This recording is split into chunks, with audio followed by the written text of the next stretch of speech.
Right now, we hardly land tilapia.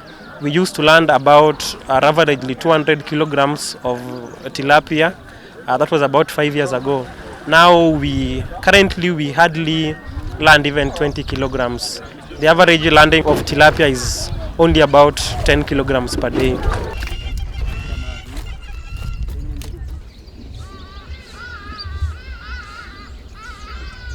We have 304 fish landing sites. There is a marked decrease in the fishery of Nile perch, which is a very important species in that most of it is destined for the export market.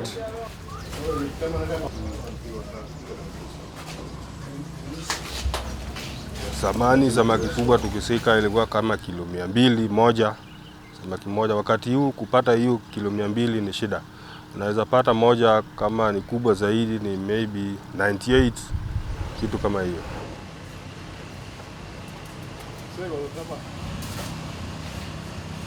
This lake, Kenyan side has a total of 40,000 fishermen who are engaged in fishing in the lake. They operate over 14,000 fishing crafts.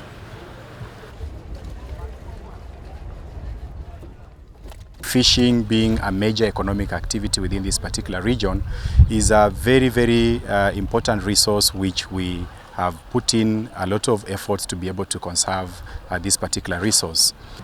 Last year, our fishers were able to land a total of 124,000 metric tons of fish, valued at 13.8 billion Kenyan shillings.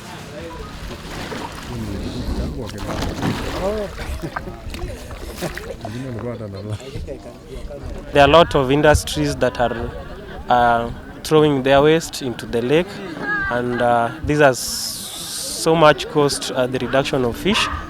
Maji iko chafu, sauri ya mafactory anaingiza uchafu mingi kwa barini.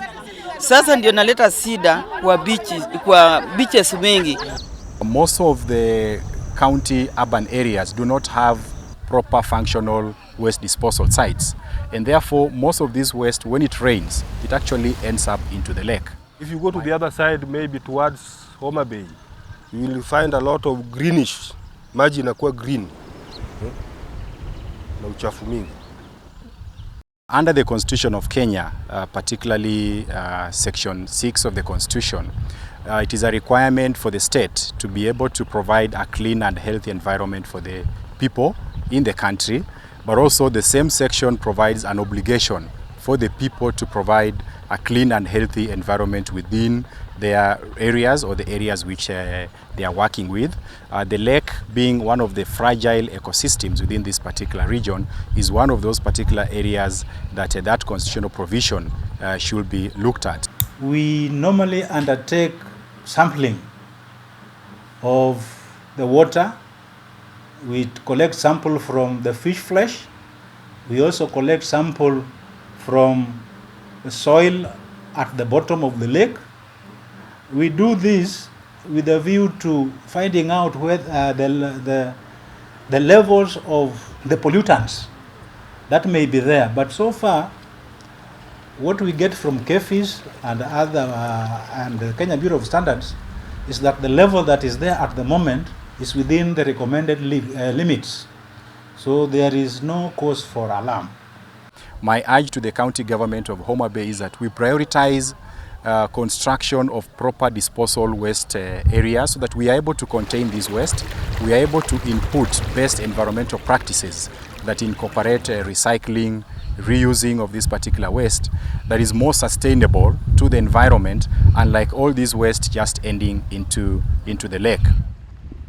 It is the responsibility of the Beach Management Unit and Environment Subcommittee to ensure that the lake and the surrounding environment is protected so that the fishes of Lake Victoria is not adversely affected by the environment, because fish is very, very sensitive to environmental factors. Tuna sheria zetu, the bylaws kulingana na sheria za Kenya. We have the BMU Regulation Act, fisheries, under fisheries, that allow us to keep our beaches clean, plus the assemblies we have, we do it together. And those who go against it, there is a bylaw that punishes them, and that happens in all beaches.